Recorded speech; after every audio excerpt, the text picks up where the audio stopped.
Bonsoir tout le monde. Good evening, everybody. Bienvenue à notre séance. Cette séance du conseil est tenue en huis clos et les membres du conseil y assistent par manière virtuelle, conformément à l'arrêté ministériel numéro 2020-074 de 2 octobre 2020. Good evening, everybody. Our council is being held in camera tonight. We're meeting virtually in respect to the ministerial decree 2020-074 dated the 2nd of October 2020. I'm joined tonight by Councillors Maria Torres, Councillor Dino Mazzoni, Councillor Elizabeth Hewlin, Councillor Colleen Feeney, as well as Maître Raphael Destasio, our Director General, Maître Claude Gilbert, our Town Clerk, and Manon Schalk, our responsible person for communications. Si je peux avoir quelqu'un pour faire l'ouverture de la séance, s'il vous plaît. Oui, bonsoir, Monsieur le maire. Je propose d'ouvrir la séance. Merci, le conseiller Mazzoni. Je peux voir l'appui, s'il vous plaît? Oui, je l'appuie. Merci, la conseillère Hewlin. Tout en faveur, s'il vous plaît? Oui. Oui. Merci. L'adoption de l'ordre du jour, s'il vous plaît? Oui, Monsieur le maire, je propose d'adopter l'ordre du jour de la séance ordinaire du 30 novembre 2020, modifié consuite en retirant le point 9C, demande d'aide financière, taxe assise sur la Séance. Je peux voir merci, la conseillère Hewlin. Je peux voir l'appui, s'il vous plaît? Oui, Monsieur le maire, je l'appuie. Merci, la conseillère Torres. Tout en faveur, s'il vous plaît? Oui. Oui. Merci bien. Seulement pour vous dire que la demande d'aide financière concernant le taxe d'assises va revenir dans une prochaine séance. Il doit seulement valider certains points et certaines exigences. Just so everybody knows, the request for financial aid under the gas tax excise will come again on one of our next caucus agenda, one of our next council agendas. They just needed to validate certain modalities for the application. Je peux voir l'approbation des procès verbaux, s'il vous plaît? Je propose d'approuver les procès-verbaux des séances du Conseil tenues aux dates suivantes. Séance ordinaire du 26 octobre 2020 et séance spéciale du 12 novembre 2020. Merci, la conseillère Torres. Je peux voir l'appui, s'il vous plaît? Oui, je l'appuie. Merci, la conseillère Feeney. Tout en faveur, s'il vous plaît? Oui. Oui. Merci. Seulement pour vous tenir au courant, le 26 octobre était notre séance régulière et la séance du 12 novembre tenait seulement sur les projets de CCU, le comité consultatif urbanisme. Just so everybody knows, the 26th of October was a regular council meeting, and the special council meeting of November 12th dealt just with PAC files, the Planning Advisory Committee. Moving on to number 5, correspondence. There's nothing there. We'll move right to report of the mayor. Good evening, everyone. Bonsoir à tous. Welcome to our regular council meeting. We will answer questions from residents that have been submitted until 3 p.m. today on any topic.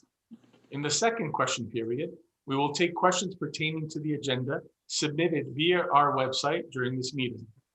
Bienvenue à notre réunion régulière du conseil municipal. Nous répondrons aux questions des résidents soumis jusqu'à 15 heures aujourd'hui sur n'importe quel sujet. Au cours de la deuxième période de questions, nous répondrons aux questions relatives à l'ordre du jour soumis via notre site Internet lors de cette réunion. Even celebrations in Montréal-Ouest, as important as our Remembrance Day, were drastically different during these trying times. Rather than all participants and guests assembling for the ceremony, we each came to the cenotaph at separate times to record our portion. The separate portions were then stitched together by our cinematographer. We achieved an extremely fine product, and I hope that all of you who watched the video felt the respect that TAN has always demonstrated to our veterans and to our current members of our armed forces. I want to thank our own inimitable Joan Foster and Marion Scully for quarterbacking the plans, and special thanks to our cinematographer, Kevin Larabin.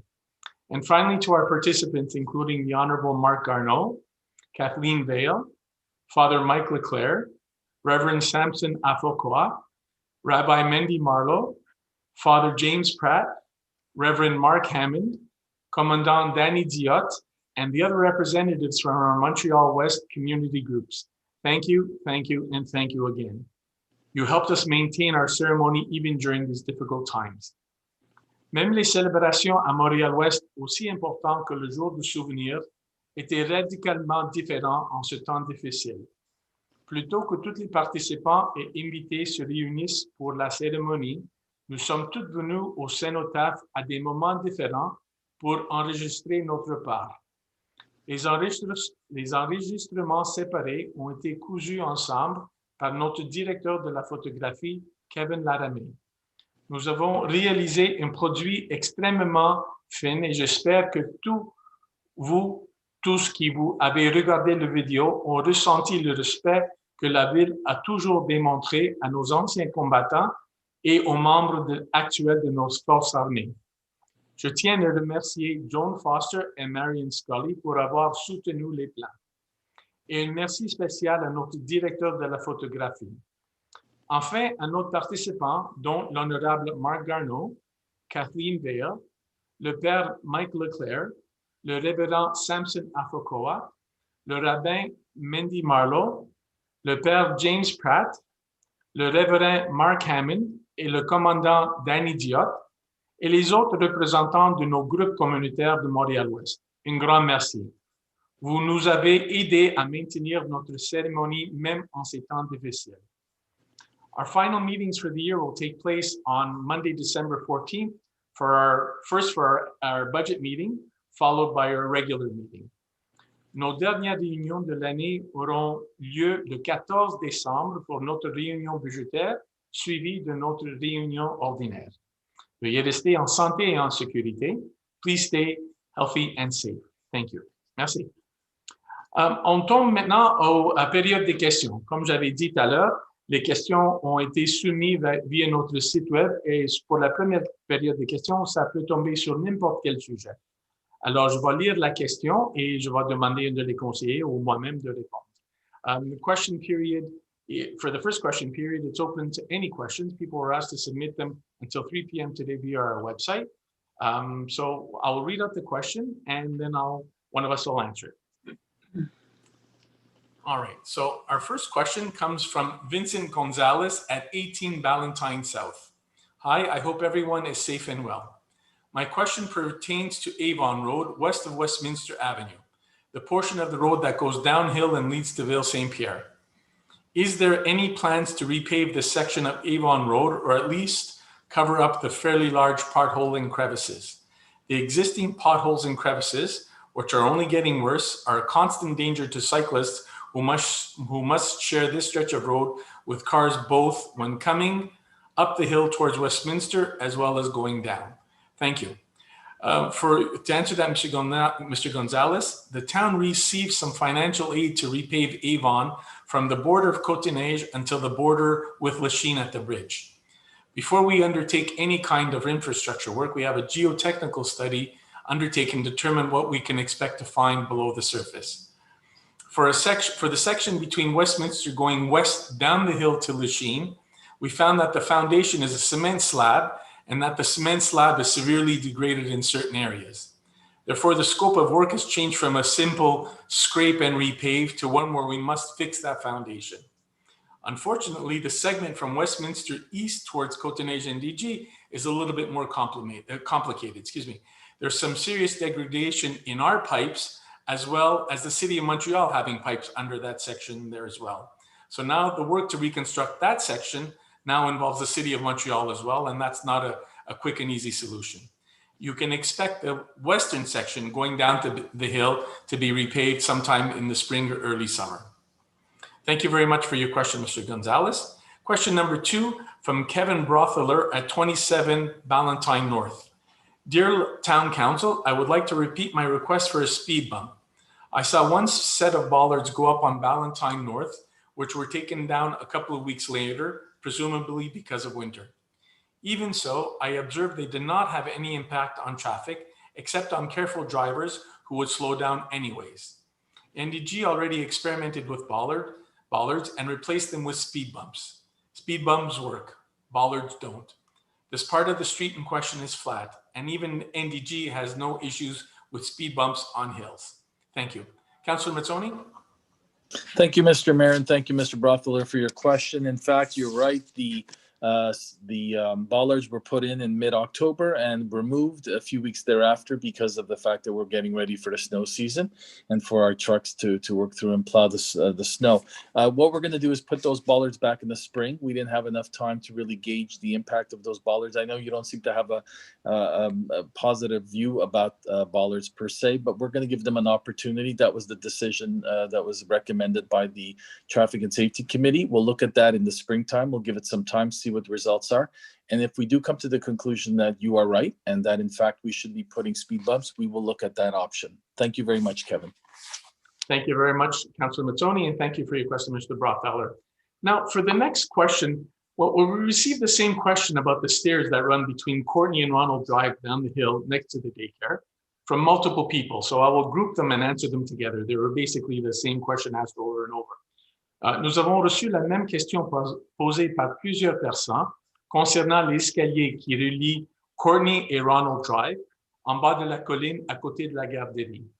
Les questions ont été posées par, the questions were asked by Christelle Damar, 23 Fenwick, Aurore Duval, la propriétaire de la garderie Little Learners Daycare, Emily Haller, 9256 Terrasse Cavalier de la Salle, in La Salle, Danielle Olano, 15 Brock South, Jacqueline Balking, 6 Courtney Drive, Mike Ellie, 62 Ronald Drive, Charlotte Van Hove, 29 Fenwick, and Brian Gillespie, 326 Valentine North.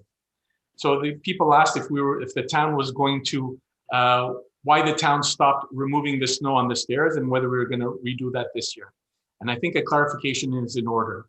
The town has not cleared those stairs in the winter for decades. The level of maintenance has not changed. The only change that happened is that we added a fence and signage at the top of the stairs and at the bottom of the stairs to ensure people know that the stairs are closed during the winter. Because of the steep nature, they are very, very dangerous. As I said, this has been the case for decades. It's not new. A safe plan to evacuate the building is the responsibility of the building owner and must be validated by the Service d'Incendie de Montréal. That being said, we're willing to sit down with the building owner and SIM to see what solutions can be implemented and can be maintained. Je pense qu'une clarification s'impose.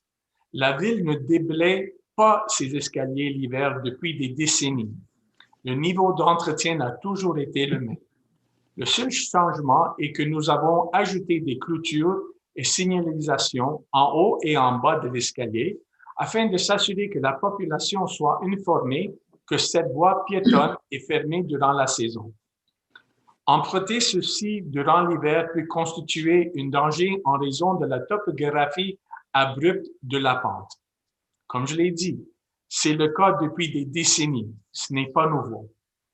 Un plan d'évacuation sécuritaire du bâtiment est sous la responsabilité de le propriétaire du bâtiment et doit être validé par le Service d'incendie de Montréal. Cela étant dit, nous sommes prêts à nous asseoir avec le propriétaire de le bâtiment et SIM pour voir quelles solutions peuvent être mises en œuvre et pour être retenues. Thank you. Thank you for your questions. The group that I said, Damar, Duval, Haller, Olano, Balking, Ellie, Van Hove, and Gillespie. Thank you very much.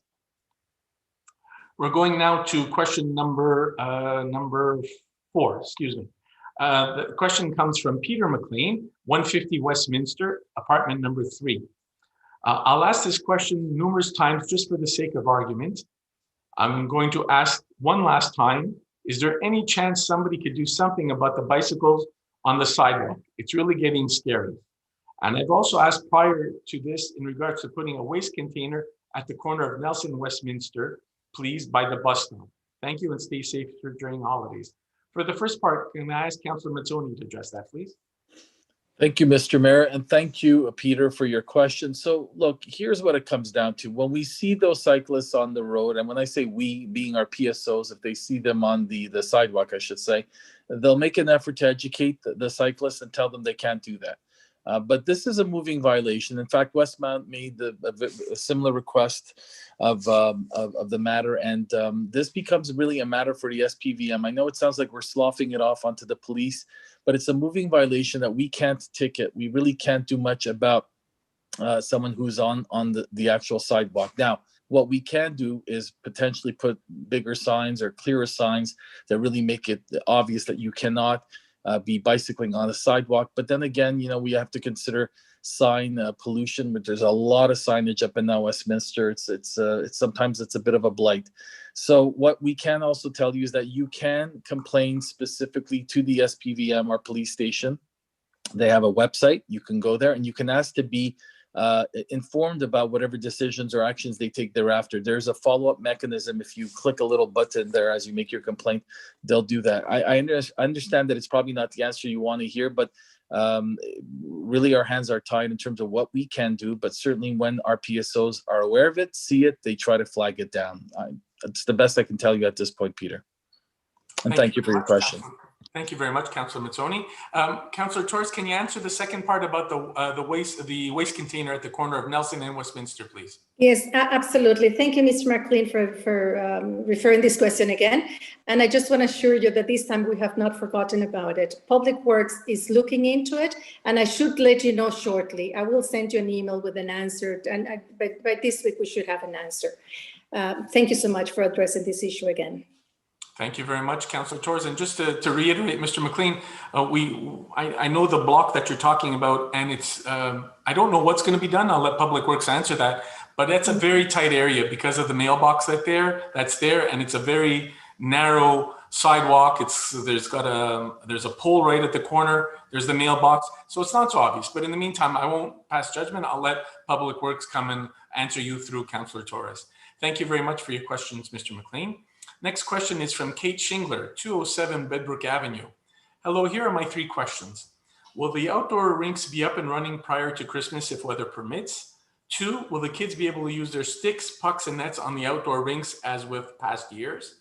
And 3, can you allow multiple families, even 2, to rent ice together at the arena so the kids can play pickup with each other?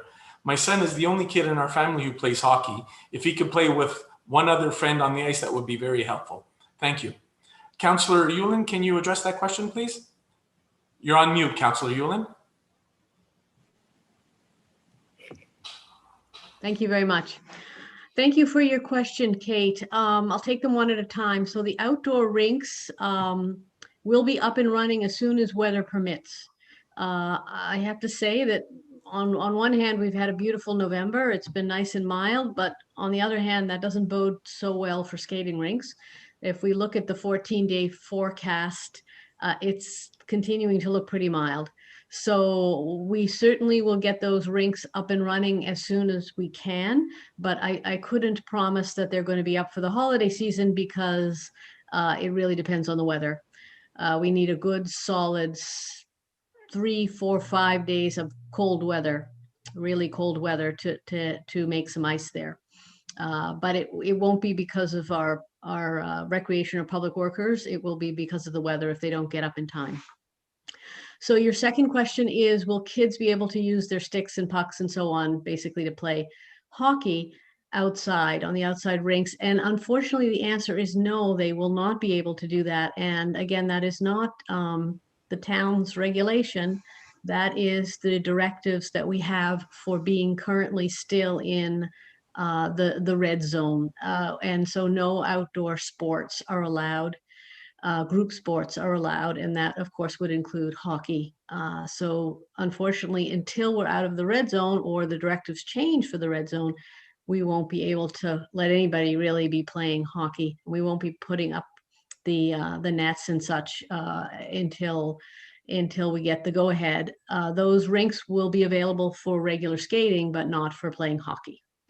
And your third question was about whether multiple families can be allowed to rent the ice. I'm assuming you mean in the arena, so a couple families can play together, or perhaps your son could play with another child from another family.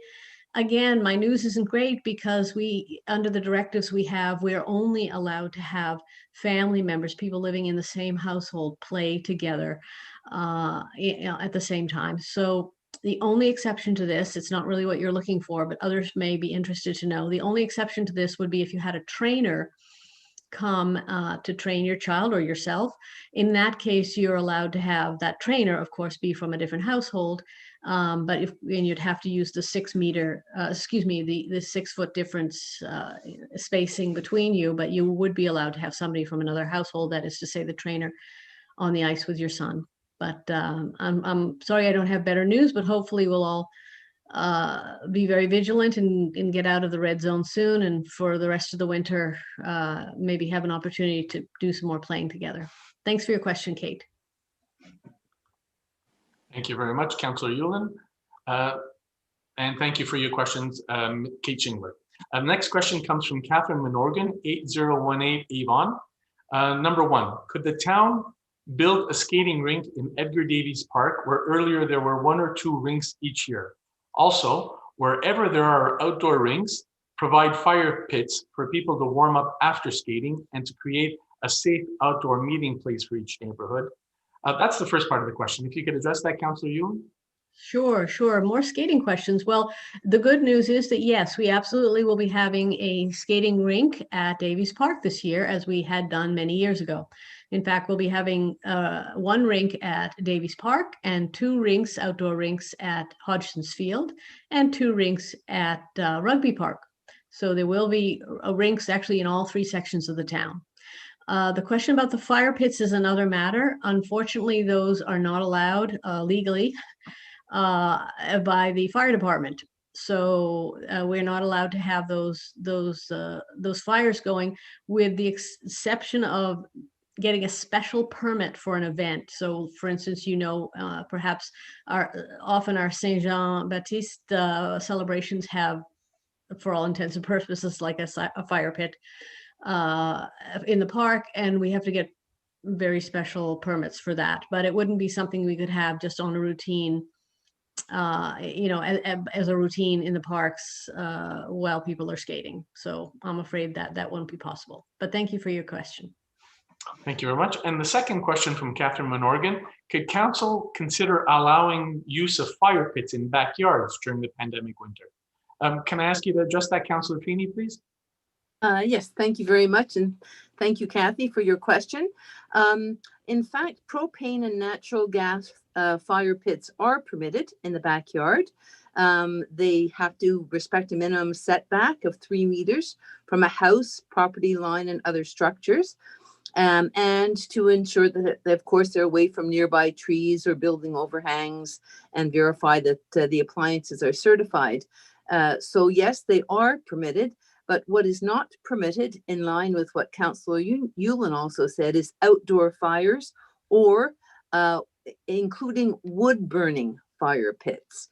And they're prohibited across the whole island of Montreal, all the Aglo, including Montréal-Ouest, in accordance with directives of the SIM, the Montreal Fire Department. So as long as it's not wood burning, you can have a propane or a gas fire pit in your backyard. Hope that answers your question. Thanks for your question. Thank you, Councillor Feeney. Thank you, Councillor Yulin. And thank you for your question, Catherine Menorgan. Next question comes to us from Merle McPhail, 8023 Avon. Free skate is much appreciated. When the kids are on school break, will the hours be extended in any way? Like, if the rink is not reserved for paying customers, can it be open for residents? I'm also looking for adult skating classes, as it's been almost 55 years since I last skated. Any ideas on that? Will there be an outdoor rink on Westminster near the community house like it used to be years ago? Councillor Yulin? Certainly. Well, there's a lot of skating questions today. Well, thank you so much for your question, Merle. Okay, so the first part of your question was whether there'll be more hours for free skate during the holiday, and yes, of course there will be. We're working on the schedule now, and that should be published shortly. So the idea is to allow as much public skating as we can in the arena, so that whenever it's not booked, there'll be free skate for residents. So that's the guidelines will be the same, though. So 1 family at a time. Currently, you can't have indoors loads of people skating on the rink, but just keep that in mind. It's been a while since you skated, 55 years. Well, so like me. Well, as I explained in my answer to a previous question, you're not allowed to be on the ice with other people outside your family group except for a trainer. So the best way, probably since group skating lessons are not allowed, the best way to do that would be to get yourself somebody who could train you individually. And the best place I would say to look for that would be to contact the CRA, because they run all the skating and hockey programs in the town, and they would most likely have the names of trainers who you might be able to find to help you with skating. And then you could book a time in the arena with that person, or perhaps on an outdoor rink, and brush up on your skating skills. So you can look at the CRA website and get their number or email and contact them that way. And you asked about an outdoor rink. I know you're saying on Westminster near the community center, and that would be Davies Park. So yes, there will be a rink this year in Davies Park. I will reiterate, though, that that's weather permitting. Like with all of our outdoor rinks, they're really only going to work if the weather cooperates. So it's not like I want to hope for cold weather, but that's really the only way we're going to have solid ice on any of those outdoor surfaces. Anyway, Merle, thanks very much for your question. Good luck with the skating. Thank you, Councillor Yulin, and thank you for your question, Merle McPhail. Next question comes from Doug Bryce, 36 Ballantyne South. Good evening. Can you please provide an update as to the sale and development planning process for the Easton? Has the sale been finalized? If not, when is that intended to occur? What plans for this project have been submitted to town and/or PAC, and when will they be available to the general public? And what is the timeline projected for the library to be demolished and other elements for the project, including rerouting of the sewer and water lines, expected to begin? So to answer your question in order, the sale was finalized on October 30th, Mr. Bryce.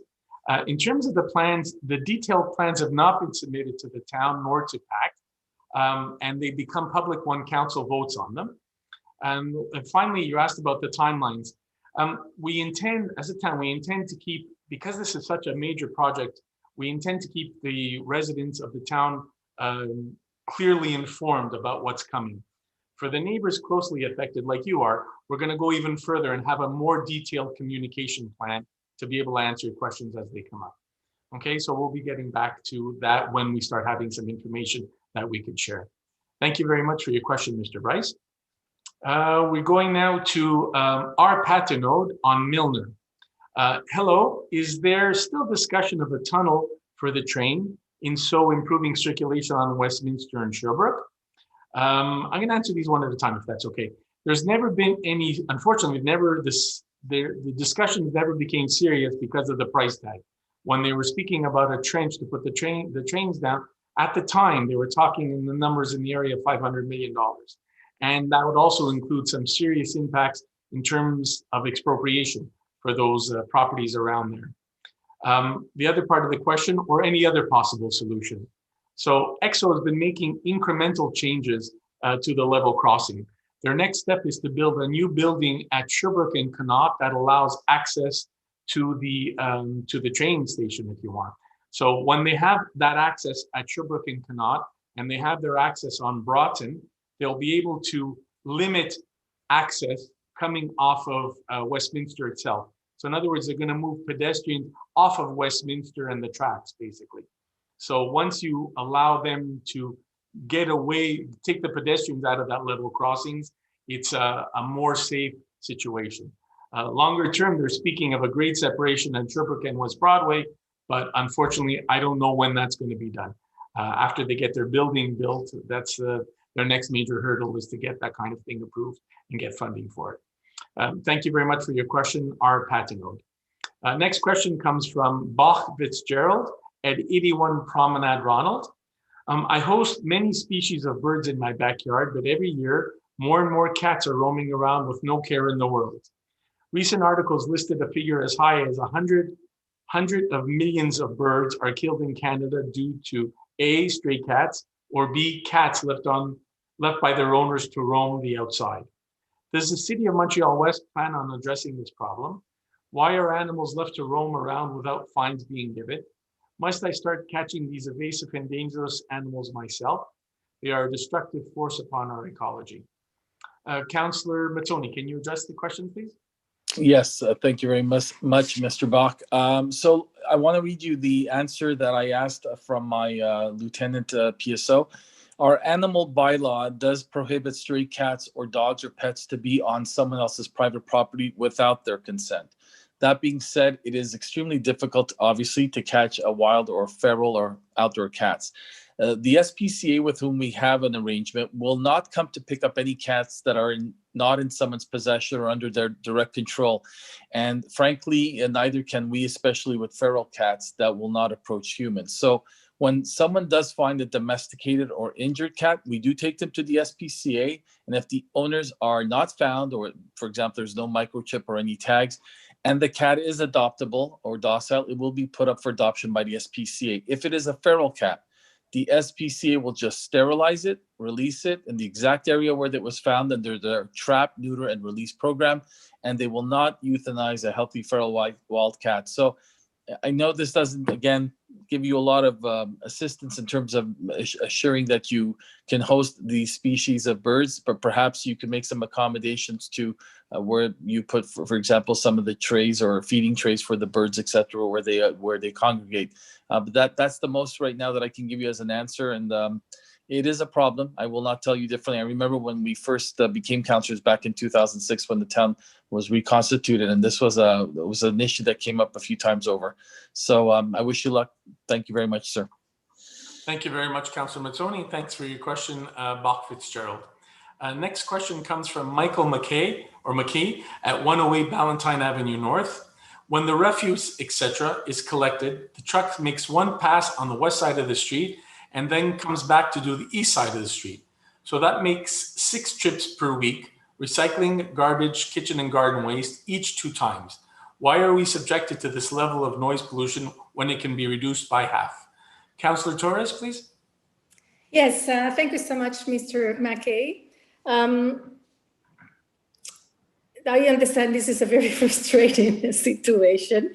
I don't have the answer. We have to look a little bit more into it.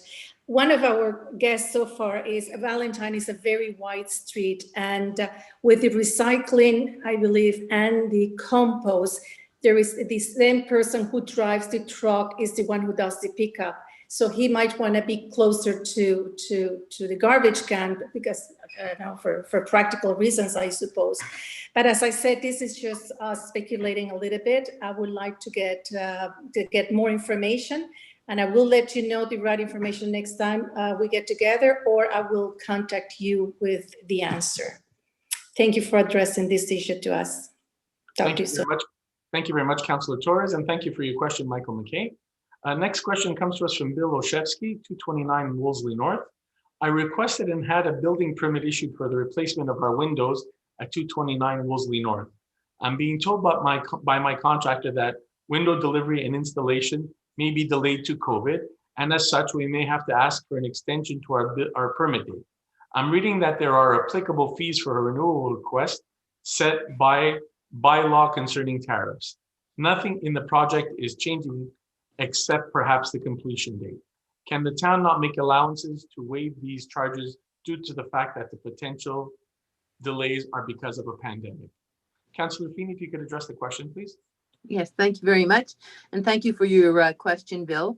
In fact, there's a difference between the extension of a permit and reapplying. So in fact, there are no fees for the extension of a permit.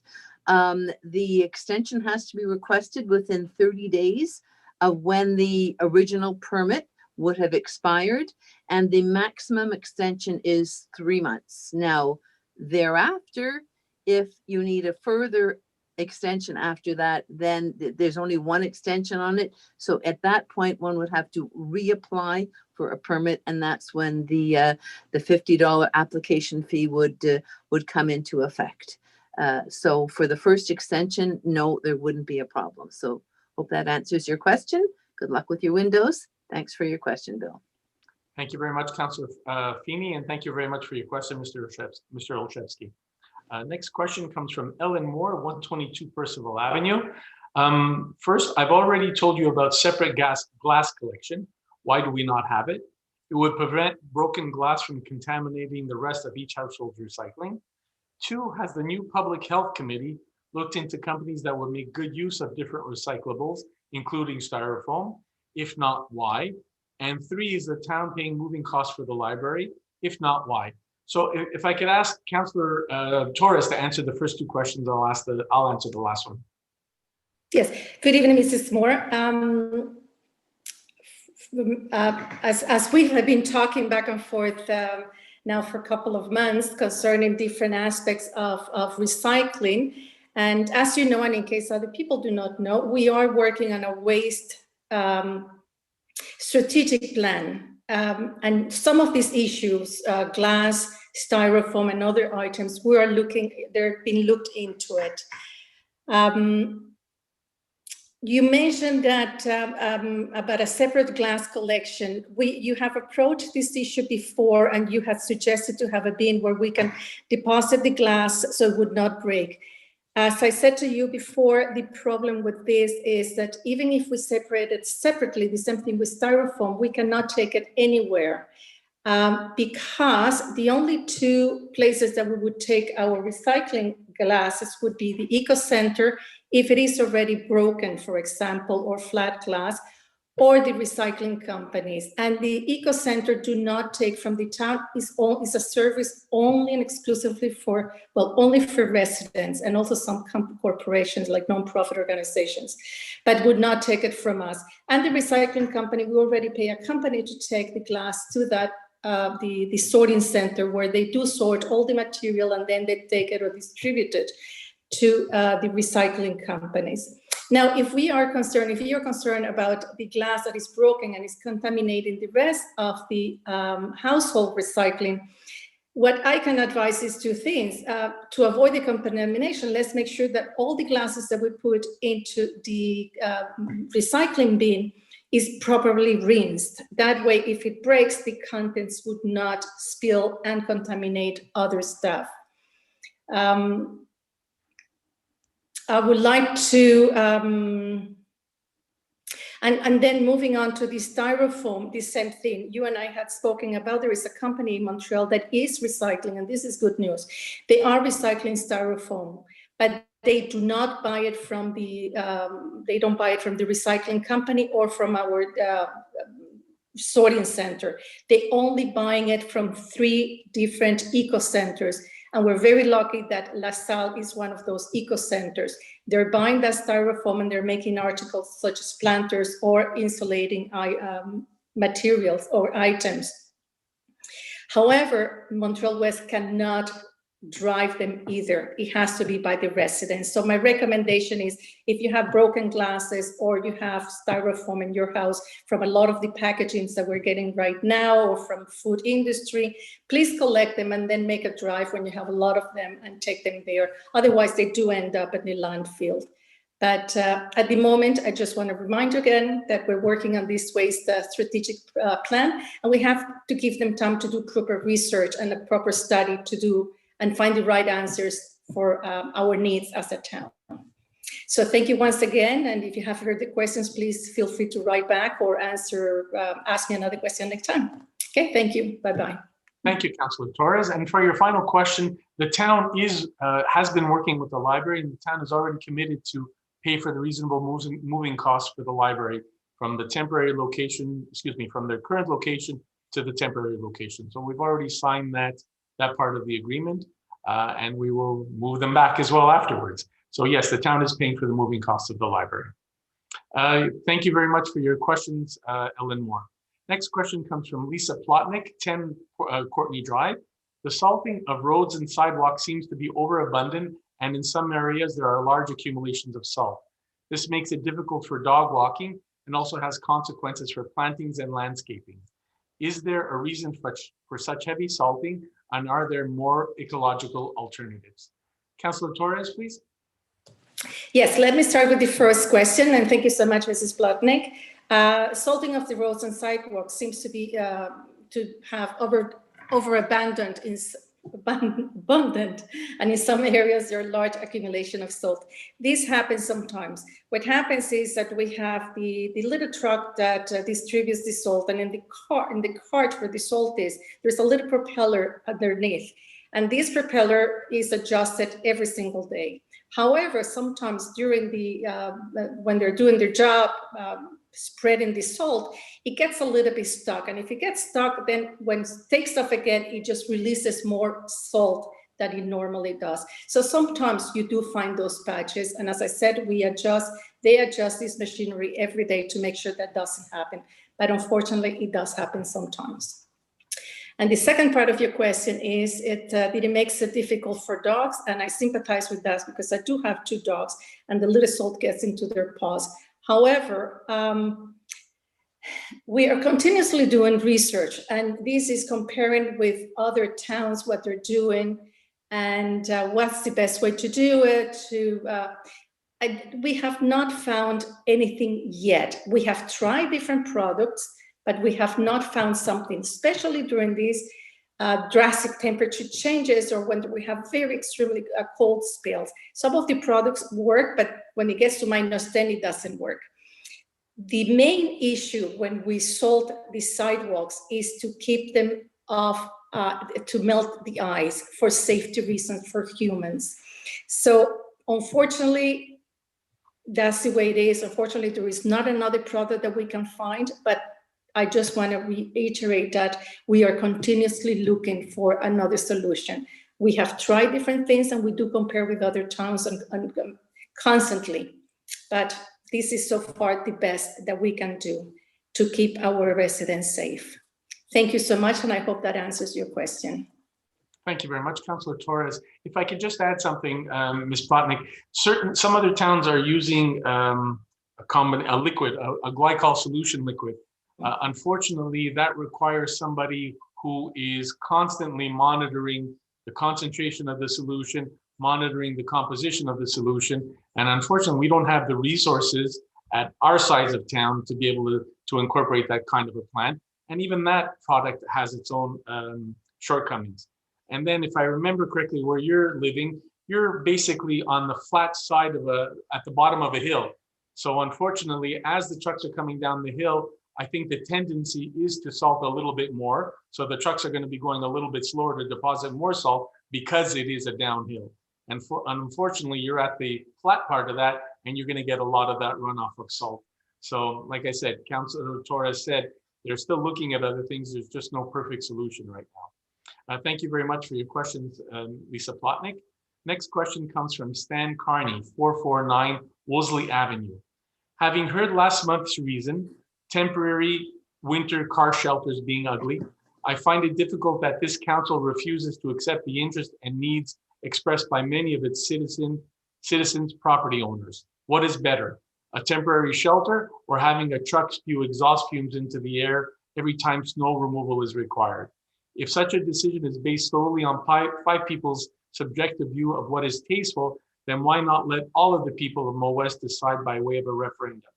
Car shelters don't make a community, it's the people in it. Mrs. Feeney, can you send me a copy of your findings that you stated that temporary winter car shelters cause accidents? Wondering of those stats include the newer models with windows near the exit. Councillor Feeney, if you could address the question, please. Yes, I can. Thank you. And thank you, Mr. Carney, for your question. We do know that council understands that there are some residents who want tempos to make their life easier in the winter. We understand that. And as I did mention last month, council discussed the pros and cons of it again. And again, we unanimously agreed that we do not want to move in that direction. The reason is we feel that there are alternatives to snow removal in this town. And yes, it really is aesthetically, there's real reasons for not wanting tempos in our town. Let's not forget that they're usually there for 6 months. That means half the year that they are there. They are an eyesore. And you mentioned, and although it's not the main reason we say no to them, but there are some safety concerns. I didn't bring up any specific accidents, and I don't have any specific numbers on accidents. However, whenever you have an obstruction like a wall, even if it has a window, I don't know, it's probably better with a window, admittedly, but that's going to cut into a driver's visibility. and especially if they're backing up their driveway, then I think even without statistics, we can easily say that there is a safety concern. There is a safety concern there. So those continue to be our reasons. I continue to be assured by the many people who in town who tell us they do not want tempos, is that it's not just the wish of 5 people sitting around the table. I do understand that there are those that want them, but we feel that we have solid reasons for deciding against them. But thank you very much for your question, Mr. Carney. Thank you very much, Councillor Feeney, and thank you for your question, Mr. Carney. And the last question of the evening comes from Emily Coffer, 190 Bedbrook Avenue. Good evening. Recently, a no parking sign has been placed on Nelson Corner, Bedbrook. This parking sign indicates that it is forbidden to park on the better half of that block, i.e. more than the single space distance from the curb that you normally see. The other side of the street remains no parking. As there is already limited street parking in the winter, can someone please advise why additional spots have been removed and why the standard no parking signage has been extended to include more spots? Thank you. Councillor Mazzoni, can you address the question, please? Yes, Mr. Mayor, thank you. And thank you, Emily, for a very good question. You should note that our municipal parking bylaw prohibits parking within 7.5 meters of any intersection. That's a little bit more so than the City of Montreal. It's about 5 in the City of Montreal, but ours is 7.5 meters.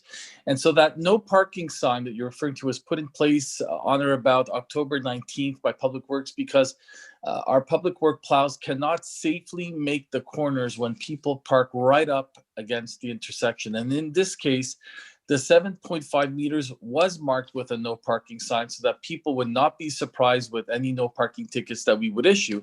And especially since all of our large vehicles need to navigate the Bedbrook-Nelson intersection. It's also important to note that that intersection gets a fair share of pedestrians, dog walkers, and children that use Hodgins Field or the pool or the arena. Of course, COVID restrictions notwithstanding. Therefore, as a matter of safety, due to the size of the public work vehicles and the blind spots that the drivers face when they're driving these vehicles, we really felt that the 7.5 meters had to be respected. Our roads are already narrow to begin with. In short, a ticket for parking within that space or 7.5 meters of the intersection can be issued even without the presence of a no parking sign. Like I said, the no parking sign was put there just to bring your attention to it. No bylaw was changed in the process. So I thank you for your question. It's a very good one, Emily, and I hope this answer was useful. Thank you very much, Councillor Mazzoni. Thank you, Ms. Coffer. And thank you, everybody, for your questions for the first question period. We'll now move on to contracts in the Town Clerk's Office, the Senior Advisory Committee. Councillor Feeney. Yes, Mr. Mayor. Whereas the town of Montreal-Ouest strives to improve the lifestyle of seniors within the community and has developed a plan of action as part of its efforts to be recognized as a senior-friendly municipality or Municipalité Amie des Aînés, MADA. Therefore, I move that the town of Montreal-Ouest form a seniors advisory committee to follow up on the MADA Plan of Action 2020 to 2025. Second, that Councillor Colleen Feeney be appointed as chairperson. Third, that Marianne Scully, Recreation Department Manager, be appointed as representative of the town's administration. Fourth, that the following persons be appointed as representatives of Montreal-Ouest seniors from January 1st, 2021 to January 1st, 2022. Fred Brahman, Joanne McPhail, Rosalind Knitter, Ron Smith. And fifth, that the following persons be appointed as representatives of outside organizations which play a role in the lives of Montreal-Ouest seniors from January 1st, 2020 to January 1st, 2022, Zelda Freitas and Tracy Swim. And finally, that the members whose mandate has expired remain on the committee until they have been replaced. Thank you very much. Councillor Feeney, can I have a seconder, please? Yes, Mr. Mayor, I second the motion. Thank you very much, Councillor Mazzoni. All in favor, please. Aye. Aye. Thank you very much. Just to clarify, on that second set of people for Zelda Freitas and Tracy Swim, mandates run from January 1st, 2021 to January 1st, 2022. Okay, thank you very much. 8B, the Montreal-Ouest Public Library Financial Contribution Agreement. Yes, Mr. Mayor. Whereas the town has sold to a land developer lot number 1,292,196, where currently what is located and operating there is the Montreal-West Public Library. Whereas the town and the library have agreed on the terms of a memorandum of understanding governing the scope and extent of service exchanges between them during the interim period, when the construction of a mixed-use immovable on the said lot will take place until and after the library relocates in the new building. Whereas one of the commitments made by the town in the memorandum of understanding is to cover the library's rental costs during the initial 5-year period once it has moved into the new building. And whereas both parties have negotiated and agreed on the conditions of a contribution agreement to that effect, therefore, Mr. Mayor, I move number 1, that the town of Montreal-West accept to enter into an agreement for a financial contribution with the Montreal-West Public Library. Number 2, that the duration of this agreement be of 5 years as of the beginning of the library's lease in the new mixed-use building to be erected on lot number 1,292,196. And finally, Mr. Mayor, that the Director General, Maître Raphael Di Stasio, be authorized to sign this financial contribution agreement on behalf of the town. Thank you very much. Councillor Mazzoni, can I have a seconder, please? Yes, I second that. Thank you very much, Councillor Yulin. All in favor, please? Aye. Aye. Very much, folks. Number 9, we're going to Administration and Finances, approval of disbursements for the period from October 24th to November 26th, 2020. Yes, Mr. Mayor, I move that the list of accounts payable from October 24th to November 26th, 2020, totaling $623,987.68, be approved and paid as listed. Thank you very much. Councillor Feeney, can I have a seconder, please? Yes, I second it. Thank you very much. Councillor Torres, all in favor, please? Aye. Thank you very much. 9B, délégation de pouvoir pour le mois de novembre 2020. Je propose que soient approuvés les rapports du directeur général concernant l'exercice des pouvoirs délégués en vertu du règlement numéro 2005-002 pour le mois de novembre 2020. Merci, la conseillère Torres. Je peux avoir de l'appui, s'il vous plaît? Oui, Monsieur le maire, j'appuie la résolution. Merci, le conseiller Mazzoni. Tout en faveur, s'il vous plaît? Oui. Oui. Merci bien. Now we're going on to, excuse me, we're going on to number 10, the urban. 9C. I'm sorry? Sorry, 9C. 9C was taken was taken off the agenda for this evening. Number 10, Urban Department Site Planning Projects and Architectural Integration Program, SPAIP. Yes, Mr. Mayor, I move first to acknowledge receipt of the minutes of a meeting held by the Planning Advisory Committee, PAC, on November 25th, 2020. Second, to approve as presented under the SPAIP the following plans submitted to the meeting in accordance with the recommendations of the PAC as outlined in the minutes. 49 Easton, extension of the house into the attic space, construction of 3 new dormers, replacement of 25 windows and 3 doors, replacement and painting of windows and shutters. 14 to 16 Westminster North, replacement of all windows and doors of the building. 254 Percival, replacement of the front door. 37 Curzon, construction of a garden shed in a side yard. 57 to 59 Westminster North, replacement of the front window and door. Thank you very much. I was looking for the other parts of it. Usually there's other parts of it. I'm sorry, Councillor. Thank you very much. Can I have a seconder, please? Yes, I second that. Thank you very much, Councillor Yulin. All in favor, please? Aye. Aye. Aye. Thank you very much, folks. Number 11, Public Works. Number 11A is the service contract for organic waste collection. And this is, like I said, we passed our garbage contract, I think, our last council meeting. And now this one here is for organic waste pickup. So if I could have somebody make the motion, please. Yes, Mr. Mayor. Whereas a public call for tenders was issued by the town of Montreal-Ouest for the purpose of awarding a collection and transportation contract of organic waste, whereas 6 contractors ordered the tender document and 3 bids were received, Whereas the bidders were required to offer a price on 3 days in the week, being understood and stated that the contract could be awarded following the preferred option of the town at the time when the decision would be made. Therefore, I move, first, that a contract for the collection and transportation of organic waste on Tuesday, beginning January 1st, 2021, and ending on December 31st, 2022, including 2 yearly renewal options for its expiry, be awarded to Entreprise Multi PM Inc., being the lowest confirmed bidder for the following amounts, applicable taxes not included. 2021, $108,735.48. 2022, $108,735.48. Secondly, that this expense be charged to budget code 02-420-00-491.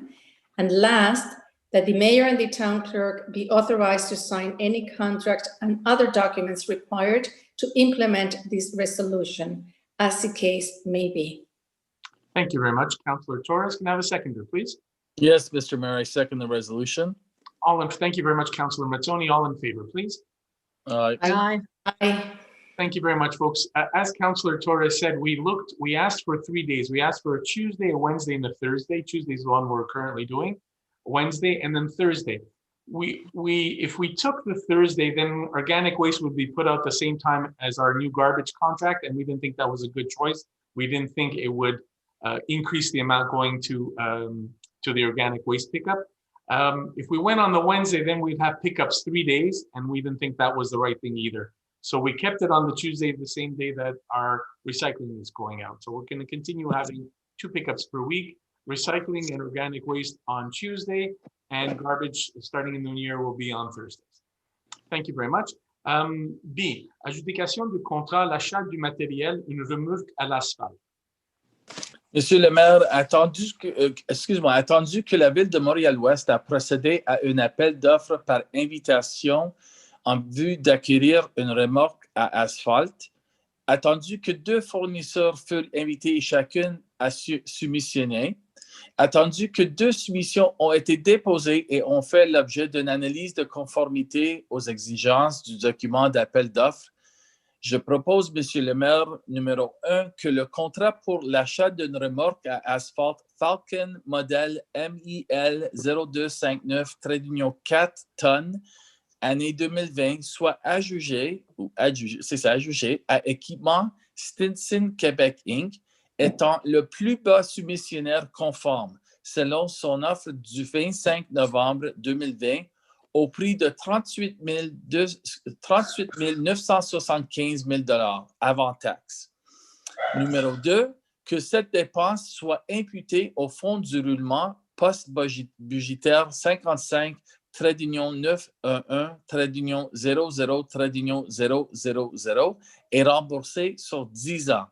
Et finalement, Monsieur le maire, que le directeur ou directeur adjoint des travaux publics soit autorisé à signer tout document requis pour les fins de la présente résolution, y compris pour la livraison et l'immatriculation de l'équipement selon le cas. Merci, le conseiller Mazzoni. Je peux avoir de l'appui, s'il vous plaît? Oui, je l'appuie. Merci, la conseillère Torres. Tout en faveur, s'il vous plaît? Oui. Oui. Merci bien. C, awarding of a contract for the equipment purchase of an F-150. Okay, let's see.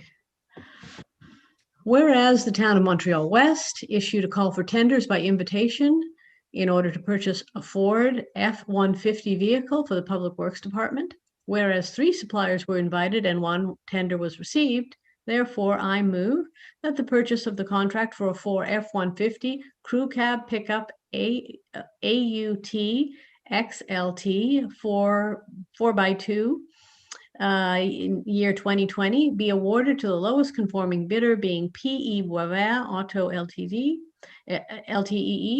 as per its tender dated November 19th, 2020, for a total price of $34,345 plus taxes. And secondly, to charge this expense to the working fund budget code 55-911-00000, and that it be reimbursed within 10 years.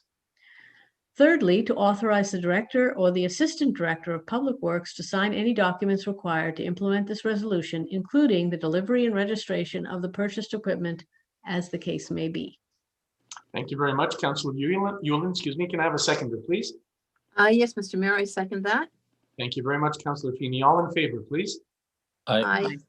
Thank you very much. And awarding of a contract for the equipment purchase F-250. Yes, Mr. Mayor, whereas the town of Montreal-West issued a call for tenders by invitation in order to purchase a Ford F-250 vehicle for the Public Works Department, whereas 3 suppliers were invited and 1 tender was received, therefore, Mr. Mayor, I move that number 1, that the purchase contract for a Ford F-250 pickup model SD Super Crew 4x4, the 2020 year, be awarded to the lowest conforming bidder, being P.E. Boisvert Auto Limité, as per its tender dated November 23, 2020, for a total price of $51,024 plus tax. Number 2, to charge this expense to the working fund budget, code number 55-911-00-000, and that it be reimbursed within 10 years. And finally, Mr. Mayor, to authorize the director or assistant director of public works to sign any documents required to implement this resolution, including the delivery and registration of the purchased equipment as the case may be. Thank you very much. Councillor Mazzoni, can I have a seconder, please? Yes, I second that. Thank you very much, Councillor Yulin. All in favor, please? Aye. Thank you very much. Nothing under human resources, nothing under appointments. We're going to move right to council's reports. We're going to start with seat number 3 on matters pertaining to urban planning, finance, administration, and human resources. Councillor Colleen Feeney, please. Thank you very much, Mr. Mayor, and welcome everybody. Bonsoir. I'll start off with the finance report from the business office. Water tax, the due date was November the 26th last week. If you haven't paid, please do so quickly. The other thing they've been working on, of course, is the 2020 forecast, which is on track at the moment, and the budget, the 2021 budget, which is almost complete. I wanted to remind everyone, as the mayor had said, that prior to our regular meeting next December, on December 14th, we will have the budget meeting starting at 7:30. So I hope you all attend that. Other things from the finance department, the 2019 water report was completed and approved by the government memo. And this is a requirement that we send this in every year to be able to apply for grants. And this one is really basically on water usage and water breaks, etc. You'll see that document is deposited later in the meeting. As well, the finance department sent out the 2021 renewal letters for parking permits and for dog permits. Applications can be completed online with payment by check, and the process is detailed in the letters. And finally, a second notice for non-payment of taxes was sent out. As of today, there are 5 accounts still outstanding for 2018 balances. With the business conducted at tonight's meeting, you will notice, I just thought I would point out to you that we purchased 3 different vehicles, and we attributed this all to the working fund. They're going to be paid from our working fund. Just so that you know, the working fund is a fund that has been built up by the town over the past few years from our past surpluses. And it's an account where basically the town can borrow from itself for capital expenditures, so that we don't incur extra debt, and we don't incur extra interest, etc. We like to keep about 1.5 million in our working fund, and as per government regulations, we have to repay it over 10 years. So 10% per year on this. Anyway, it's really worked well with us. We've been able to purchase many vehicles in the past little while without, as I say, without bringing on any extra debt. So if you were just wondering about that, that's what our working fund is. Also, at tonight's meeting, we passed accounts payable with our disbursements of $623,000. And I always like to let you know where your tax money has gone.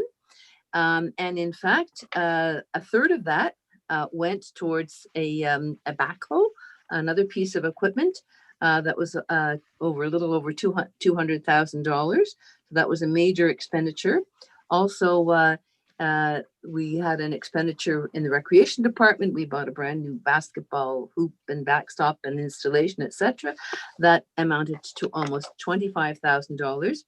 Apart from that, the major expenditures are, as usual, the deductions at source and benefits and the utilities, and together they account for over 25% or $160,000 of the remaining amount. And of course, public works, which is to be expected, the costliest department. And again, their expenses were about $122,000 this past month. Largest expenses there are, as usual, the garbage, which is the contracts for compost, garbage and recycling, and that was over $25,000. As well, we had a bill from CP, for maintenance that they did on the tracks and replacement of some tracks, and that was $17,000. So those are our major expenditures this past month. But if you have any questions, I'd be happy to answer them. On to urban planning now.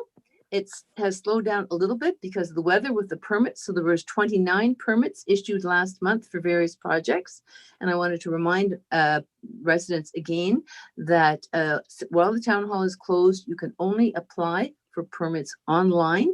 And the permit application process is explained on our website under resident services, urban planning, permits, and authorizations. The next meeting of PAC will be December 9th, and submissions for that were due on November the 25th. After that, it will be January 20th, 2021, and those submissions are due by January 6th. And the list of 2021 meetings will be up on the website shortly. I also just wanted to mention something that I did write in the communique for this month, and that is that the town is now permitting triplexes in more different zones of town. This is a result of a zoning bylaw change made last year.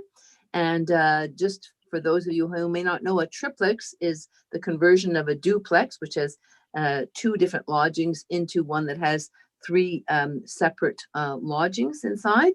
And so all the residents who are in the newly affected areas have been sent a letter explaining that these triplexes are now permitted in their area, showing them how they can apply for one if they would like to do a conversion of their duplex.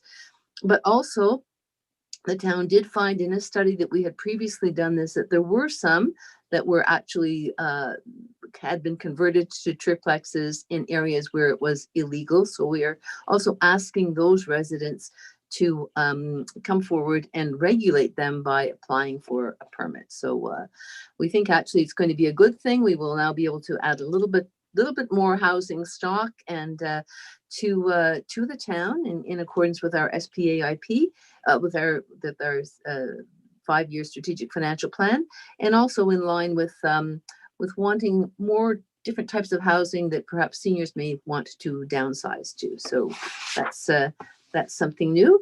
And finally, when I put on my hat for the seniors committee, the MATA steering committee did meet at the end of October. We were looking at a few issues. We are in discussion with the CLSC to see if we could be eligible for a pilot snow clearing program for our seniors, but we have not received an answer from them yet. We are also looking at being able to perhaps put on some online talks for seniors, particularly during the winter months when seniors are going to be inside and perhaps more isolated. We're quite concerned about that for our residents, and so we'll be trying to provide them also with some resources, and there will be an article in one of the upcoming informers we hope will be helpful in that way. And finally, the designer is working very hard on our plan of action before we send it to the government, and then we will get it approved and distributed to our residents. And we will also provide a final report on the plan of action to the government by the end of the year. And that will complete the work of the steering committee, which is why at tonight's meeting, we are going on to our follow-up committee, who are going to be tasked with following up on the plan of action so that it is not just a document to sit on a shelf, but something we're going to make sure we progress with every year. And this group will also act as an advisory group to council. So that is the way that this is transitioning at the moment. Most of the members on there are ones who had been on the steering committee to provide that continuity for that first term. So I hope you all stay healthy. If you have any questions, please ask me, or please feel free to contact me during the month through my email address on the website. Thank you very much. Sorry. Thank you very much, Councillor Feeney. Reporting from seat number 4 on matters pertaining to the environment, public works, and buildings, Councillor Maria Torres. Thank you, Mr. Mayor. Bonsoir à tous. Good evening, everybody. Here are some of the tasks that Public Works have completed since my last council report. With the winter season fast approaching, the mechanics have prepared and tested all of the winter equipment. There were 2 days in which we received about 5 centimeters of snow over the past month. All of the streets and sidewalks were cleared and salted, which gave our crews and equipment a little test to do any modifications and get back into the winter season mode. Everything was smooth and they were ready to whatever comes next. Both hockey rinks at Hudson and Rugby Park were put up, and they added, in addition to this, they added some wood chips at Ronald Park. We were very lucky because at this time of the year it's very hard to find this wood, but we were able to find someone who delivered the chips, and so we were able to top it off. The town electrician has begun to install all of the holiday lights and reefs along the Westminster commercial sector. All of the protective snow fencing was put up, and the majority of the leaves in the parks were removed. 2 water breaks were repaired over the past month. The first one was on the fire hydrant at Parkside and Westminster, and the second at the intersection of Curzon and Westminster on a 6-inch water main. As a result, some patch asphalt work was also completed in those areas. All of the regular duties like garbage collection, branch pickup, and cleaning of all municipal buildings were also done. Lastly, in Public Works, before I move on to the other 2, environment, I would like to remind everybody that now that winter is here, please be vigilant of the orange no parking signs. When they go up, and also not to park their cars too close to the sidewalk in order to give the tractors enough space to pass and clear it properly. Sorry, I'm a little bit hoarse. Now I'm moving on to the environment department. The tree inventory, our tree inventory was recently completed and identifies some ash trees nearing the end of their life cycle. And unfortunately, they need to come down. If you have one of these trees on the public domain in front of your house, by now you might have been advised that the tree will be removed in the next few months. Following our tree planting program, all these trees will be replaced as soon as possible. If any of you have any questions or would like to read more about this issue, please visit our town website under the News tab for questions. And for questions, fill out the form and someone from Public Works will contact you as soon as possible. That's it for me tonight. Thank you so much. And if you have any questions, I'll be happy to answer them during the second question period. Have a good evening. Please stay safe and healthy. Thank you very much, Councillor Torres. Reporting from seat number 1 on matters pertaining to public security and to special projects fundraising, Councillor Dino Mazzoni. Thank you, Mr. Mayor, and good evening to all of our residents. First, I'd like to mention that we had a traffic and safety committee last week where we discussed the measures that are being undertaken by EXO to make the pedestrian experience in and around Westminster and Sherbrooke a hell of a lot safer. The mayor gave an excellent overview of that whole process, or at least what's being done there in the question and answer period, in the question period that we had at the top. So, and it was in response to Mr. Patineau. So after you've listened to my dulcet tones, you may want to go back and listen to that answer. It was a really good summary of what's taking place by EXO.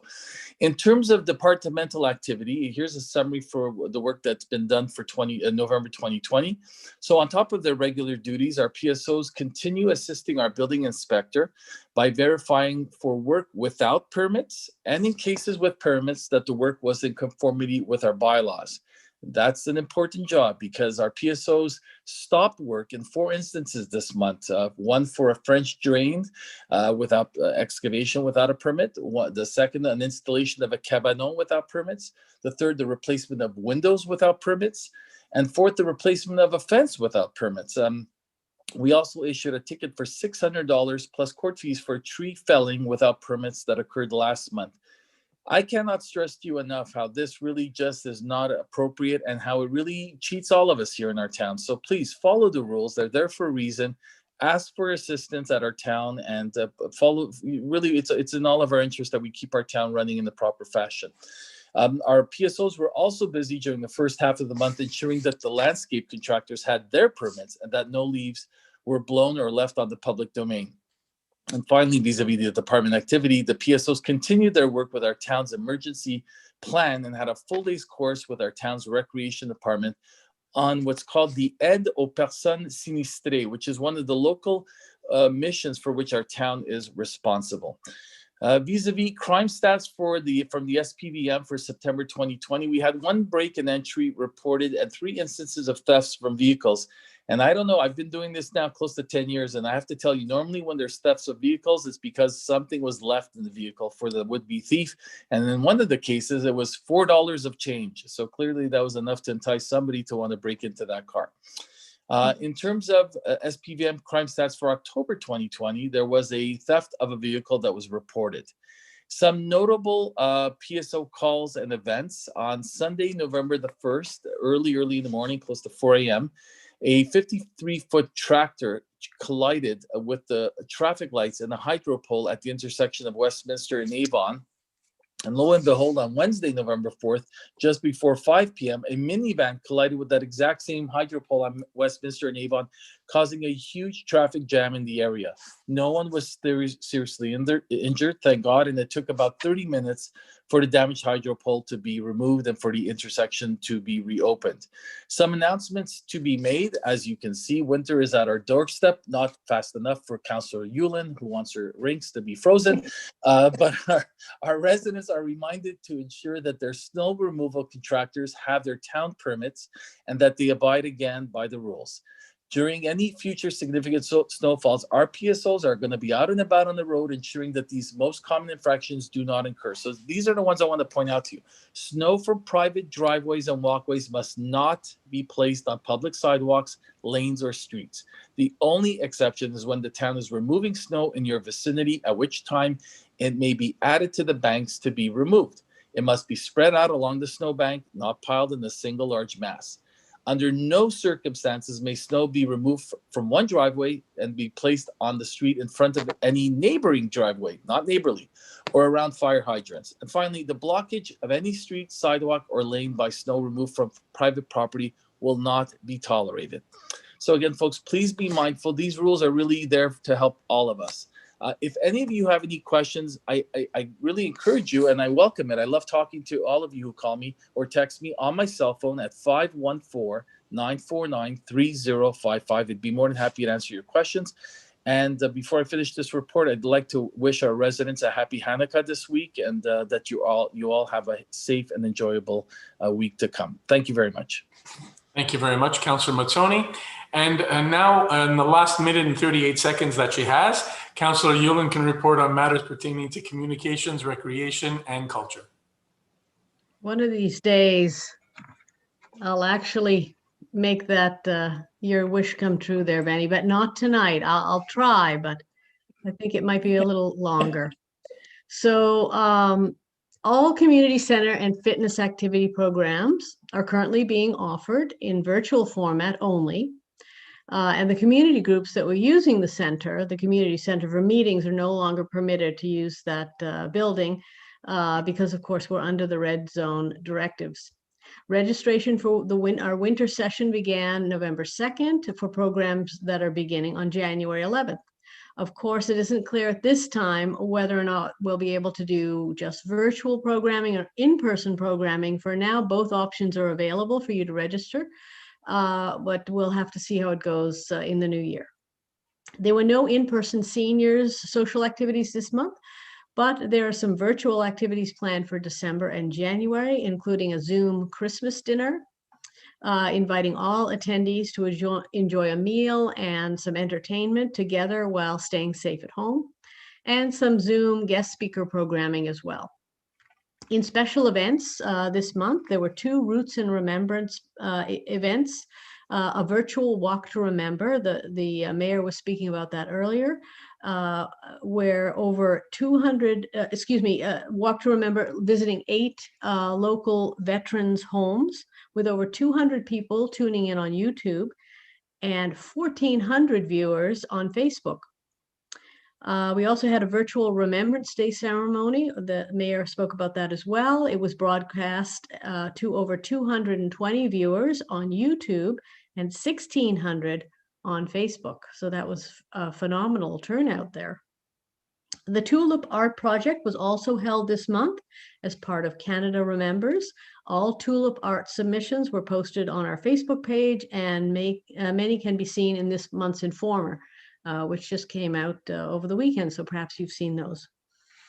The CP Holiday Train will come to town virtually this year on December 12th, and you can have a look at a link on our website to check it out.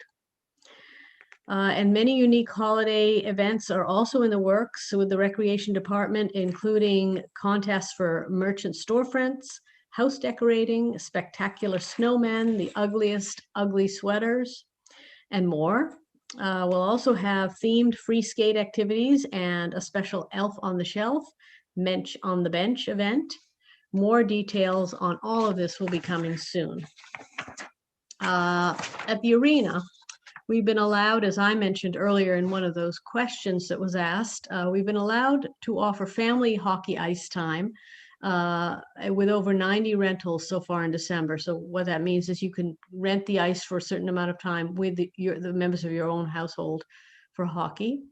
And free skate times with over 2,000 registrations in November. So this has been a very, very popular offering, and it'll continue through December with a special holiday schedule coming out very shortly.